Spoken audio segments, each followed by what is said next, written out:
रहवासियों ने दिए जलाकर प्रशासन का ध्यान आकर्षित करने की कोशिश की है ताकि नगर निगम प्रशासन को लोकनगरी में सड़क की खराब हालत दिख सके।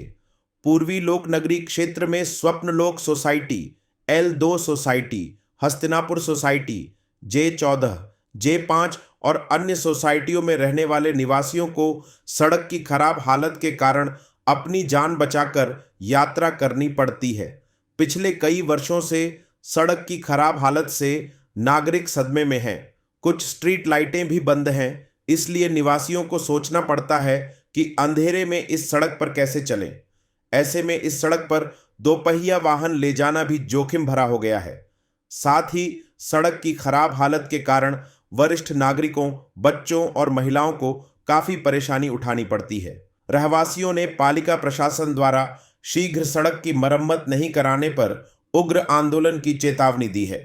मागील 15 ते 20 वर्ष झाली त्या लोकनगरी सोसायटीला चांगली भव्य दिव्य सोसायटी आहे, पण इथे असणारा हा जो रस्ता आहे, मुख्य रस्ता हा अद्यापही बनलेला नाहीये। 24 फीट रस्ता आहे, हा डीपी रोड आहे आणि जो हा सरळ रस्ता हा आपला ऑरेंज मेडिकलला हा जोडला जाणारा रस्ता आहे। पण का माहित कुणास ठाऊक हा रस्ता का होत नाहीये।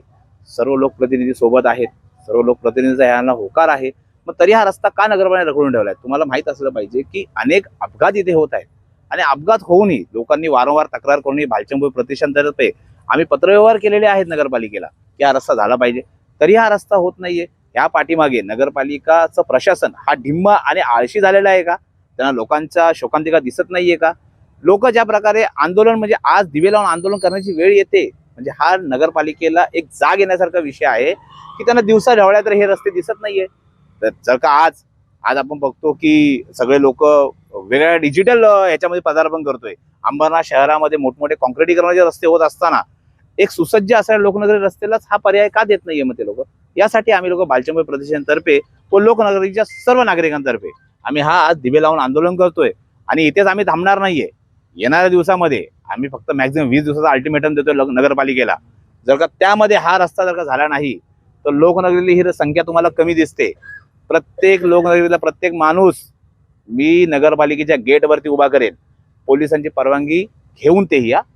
मी कुठल्याही अनुशासनला आम्ही बाजूला हटत नाही, पण जर का तुम्ही हा रस्ता केला नाही तर भालचंद्र प्रतिष्ठानचा शेवटचा आहे की नगरपालिकेसमोर एक भव्य दिव्य आंदोलन तुम्हाला दिसेल। पथदिवे आम्ही काही 9 महिन्या अगोदर आम्ही ते पथदिवे जे बंद होते चालू करून देण्यात आले होते आमच्यातर्फे, पण काय त्याला माहित नाही त्यांना काय आजार आहे पथदिव्यांना लोकनगरीच्या, ते आपोआपच बंद होतात आणि बंद झाले की ते पुन्हा चालू होत नाही। आणि स्टार लाईटचं भव्य दिव्य कार्यक्रम तुम्हाला माहिती आहे की स्टार लाईट आता अंबरनाथमध्ये किती मोठ्या प्रमाणात काम करते, कारण सगळीकडे दिवे बंद आहेत, लाईटी तर बंदच आहेत, फक्त ते बिल काढण्यासाठी स्टार लाईटचा उपयोग करताय नगरपालिका, हे आम्हाला सांगायचं।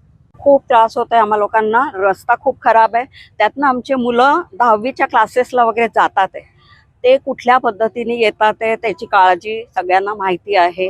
रोड कसे झालेत, जंगल आहे नुसतं इकडे, त्याच्यामुळे आम्हा लोकांना, आयांना, आजांना, त्या मुलांची खूप काळजी आहे। लाईट नाही आहे, आम्ही लोकांनी काय करायचं? आता क्लासेस माहिती आहे 10वी 12वीच्या परीक्षा आहेत, त्याच्यामुळे ते लोक खूप उशिरा येतात, क्लासेस 9-9 वाजेपर्यंत करतात आहे आणि आमचे रोड तुम्ही बघा, खूप त्रास होत आहे आम्हा लोकांना यायला जायला। आम्ही वयस्कर लोक आहोत आणि आता बघा ह्याचा पाय पण तुटलाय, यंग लोकांचे पाय जातात, आम्ही म्हाताऱ्या लोकांनी काय करायचं? आणि रोड बघा कसा आहे। त्रास होतो म्हणजे भयानक त्रास होतो, म्हणजे थोडं जायचं काहीतरी जाणं जरुरी झालंय। इथून एक दगडून पाय असा फिसायला की गेलो, ह्यांचे तसंच ह्यांचं झालेलं आहे पायाचं। आणि मलाच तर इथून जायचं, आता काही काही भाजी आणायची आहे, काही रस्त्यावर रिक्षा आणायला जायचं म्हटलं इथे तर तिथपर्यंत जावं लागतं, आणि हे रस्त्यावरून जायचं म्हणजे पाय फिसलतो असा दगडावरून वरून। आणि आम्ही किती सावरलाय स्वतःला, तर भयानक आहे प्रकार आणि ते व्हायलाच पाहिजे कुठल्याही हालतीत, नाही तर मग त्याचे दुष्परिणाम होतील। पावसाळ्यात जास्त येतं, सगळं पाणी असं येत असतं इकडून, आम्ही कसं जायचं हा प्रॉब्लेम असतो। आणि माझ्यासारख्यांना तर पाय केव्हा दगडावरून असा होतो, फिसलतो, आणि मग केव्हा माणूस पडेल, तो तोंडावर पडेल, पायाला लागेल। त्याची एक उदाहरण हे झालं, यांचं हे झालेलं आहे पायाचं, तर हे होणं फार जरुरी आहे, नाही तर पुढे काय होईल काही भरोसा नाही। बरेच वर्षांपासून हा रस्ता बनलेलाच नाहीये, त्याच्यामुळे रात्री तर महिलांना खूप येण्या जाण्याचा अशक्य रस्ता होतच नाही त्यांना येण्या जाण्याचा इकडे. आणि शिवाय रिक्षा सुद्धा आतमध्ये येत नाही. आता हा आमच्या भागावरती नगरपालिकेचं खरंच लक्ष आहे की नाही हा आम्हाला प्रश्न पडलेला आहे. तर नगरपालिकेने कृपया आता आमच्या या लोकनगरीच्या आतल्या भागावर लक्ष द्यावं हीच आमची सगळ्यांतर्फे विनंती आहे.